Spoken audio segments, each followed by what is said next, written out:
Hello everyone, and welcome to another video here on Real Over Religion. It is I, Johnny Lee, and we are back again with another video.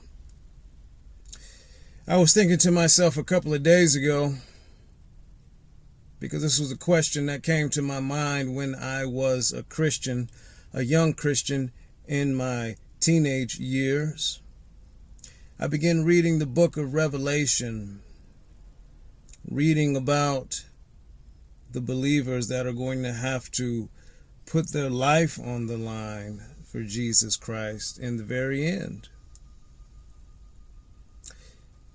That there is this great beast coming, the beast of Revelation chapter 13, that is going to demand that you accept the mark of the beast. And if you accept that mark on the wrist or forehead, you will be damned to the lake of fire for all eternity.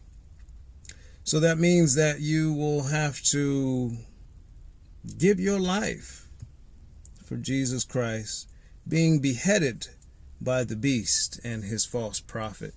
If you do not worship him, you will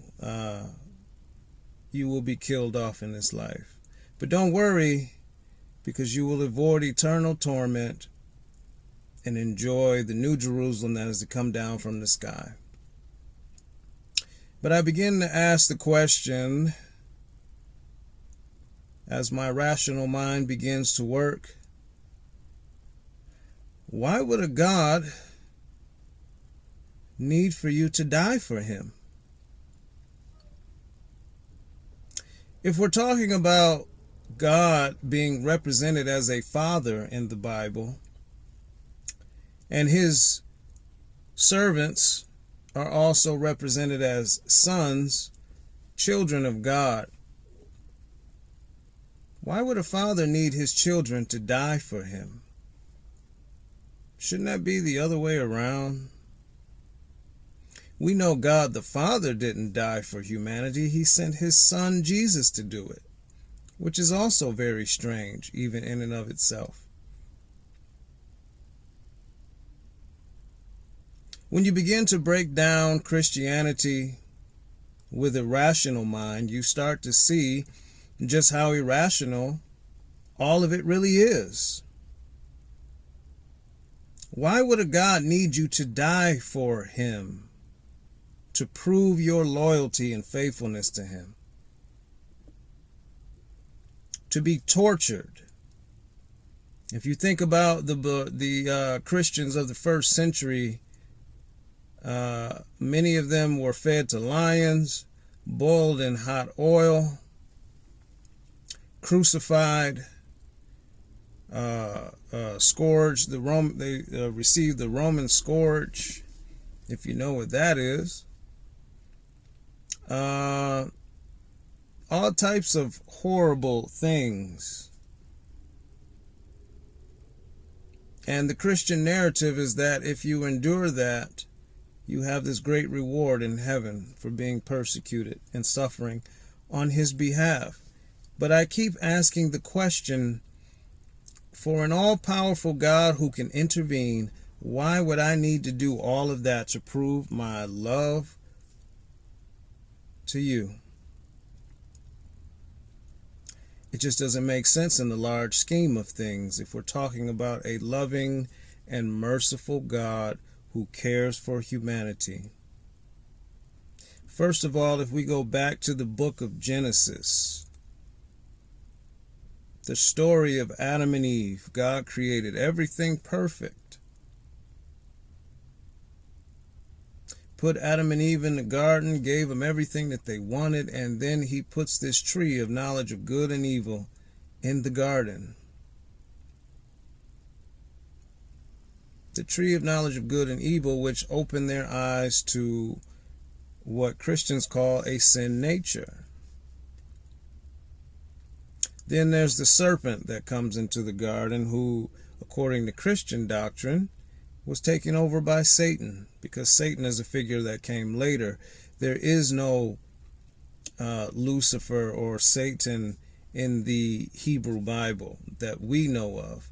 in the New Testament. That came later because they needed a scapegoat to blame all the evil on. But in the Hebrew Bible, Old Testament, as we know it, Yahweh declares that he is the one who creates peace, and he creates evil, which is translated into calamity. Yahweh is behind all of the bad things that happen because he's a sovereign deity in the Old Testament. But that narrative changes in the New Testament depending on which denomination you follow. So anyway, here is a God who created these conditions. We're supposed to believe that the reason why evil exists is because of man's decision to commit a sin, which is to eat off of a piece of fruit. I know the depictions show an apple, but the Bible doesn't say what the fruit was. Could have been a grape for all we know, a peach, a banana, who knows? But it doesn't say what it was. But eating off this piece of fruit put a curse on the earth that man is going to have to struggle for his food for the rest of his life, which humans have invented themselves out of that. We've created machines to till the ground. So much for your curse, right? The woman was inflicted with birth pangs, right? Pain in childbirth. Well, guess what? We invented ourselves out of that as well. Say hello to the epidural. I guess God didn't see that far down the road that humans would eventually override his curses.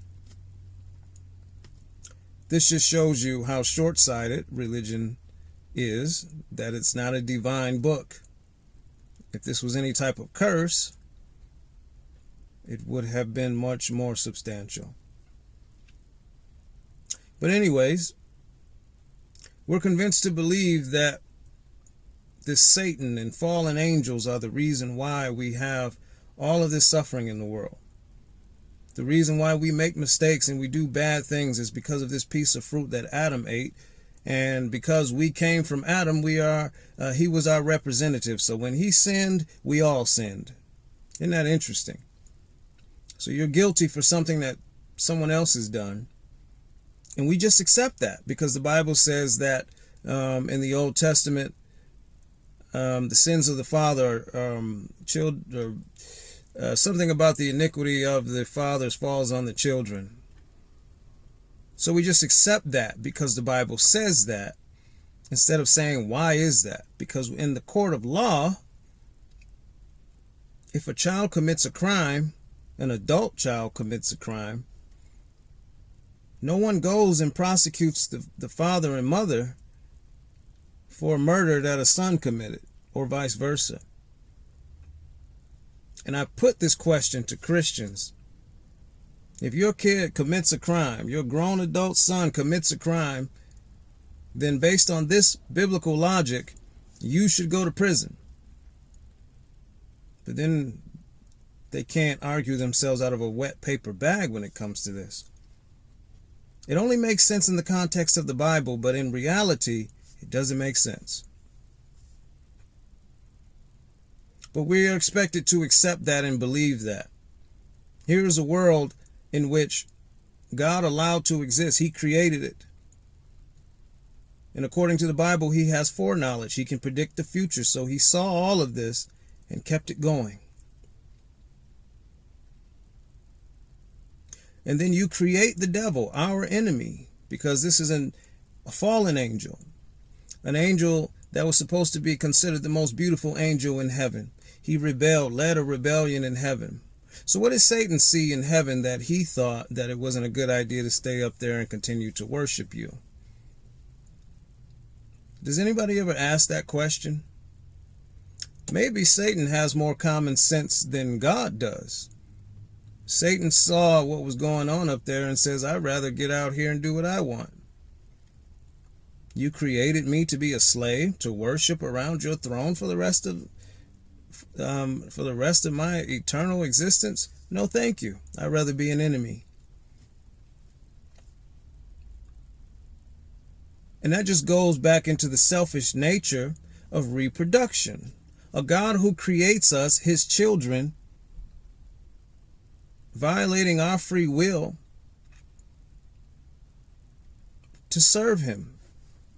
They say God doesn't need us, but yet he created us to worship him for what? And again, we apply that logic to reality. You bring a child into the world. If I brought a child into the world simply to bow down and worship me, that would be insanity.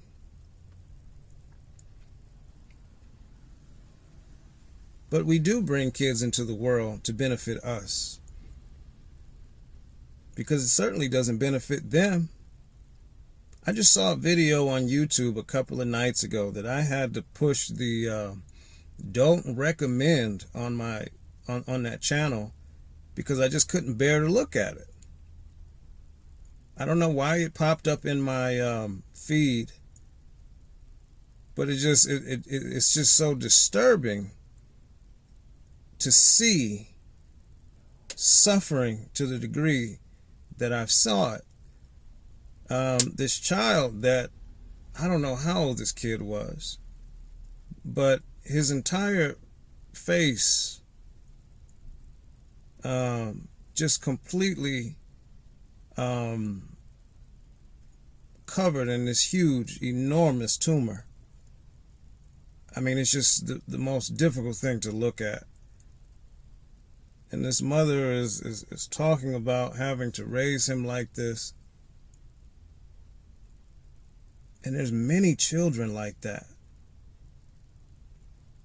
And I have such a photographic memory. I just can't see things like that.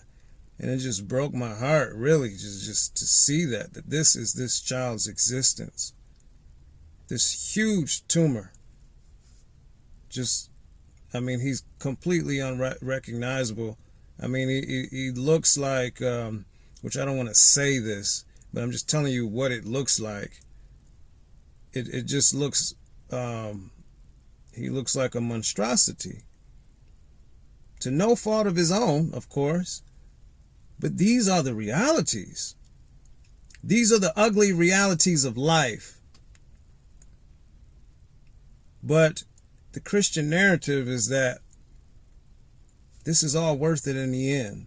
And the people who say this are the people who don't have these kind of issues, or they don't know anyone who have these kind of issues. Most of you that advocate for this live comfortable, cushy lives here in the West, where 60 to 70% of the population believes in this nonsense. So you're not being persecuted. You're not being tortured. You're not suffering. Yes, everybody has hardships, traumas, to some degree or another. But for the most part, we live in a civilized society. Nowhere near what it used to be. But yet we are convinced to believe that God gives a damn when he created all of the parameters, according to the Bible, that we see today. But that poor child, oh my goodness, it just troubled me to my core.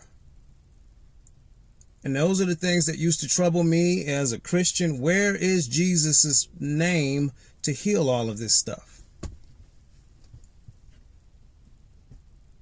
And that's why certain denominations were created, to say that all the miracles, they ceased with the apostles. They weren't supposed to continue.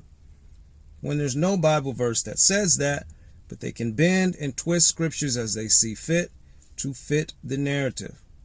Going back to my original point, why would a God need you to die for him? Because in the first century, that's all that was happening to first century Christians. You introduce a new idea and a new religion that is going against the political movement of the day and also the religious movement of the day, which was Judaism. So now you have to create a narrative that Christ, because Christ suffered, you must suffer for him. Because he was the first one, he was an insurrectionist. He put the idea out there that he was a king. Somebody did. And he was crucified for it. And then you wait 40 years later and you build a doctrine around him, being this divine being, and it morphs into what it morphs into.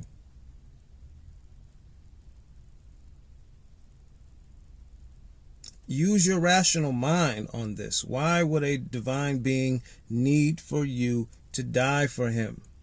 And people use these examples to say that they must have saw something. They must have believed in something so real that they were willing to give their lives for it.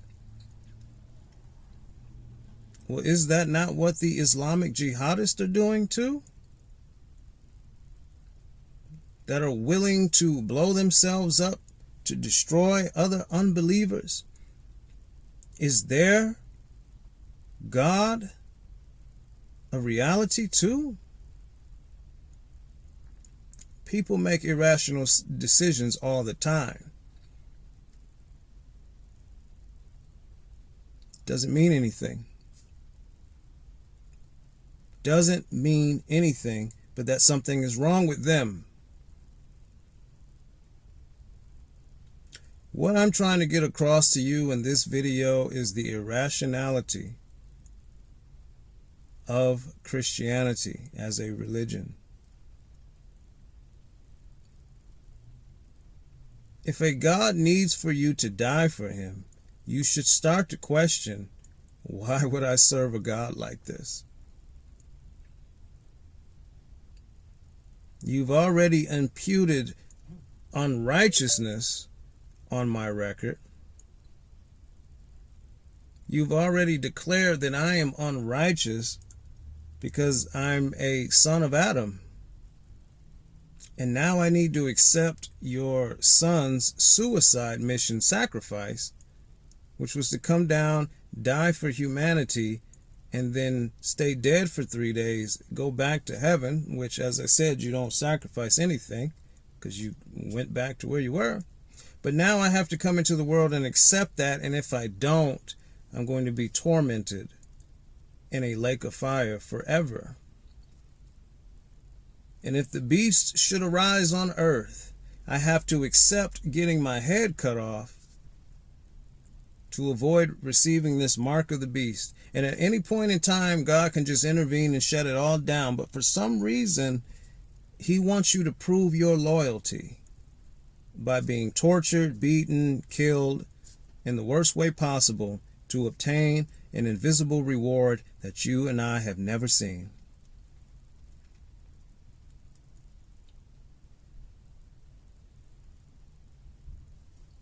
But people will continue to believe this nonsense. And it's sad.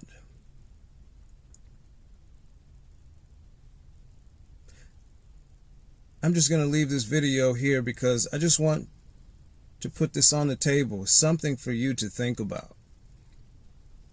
Just ask yourself. Be honest and ask yourself, even at you that are believers, why would a God want me to die for him?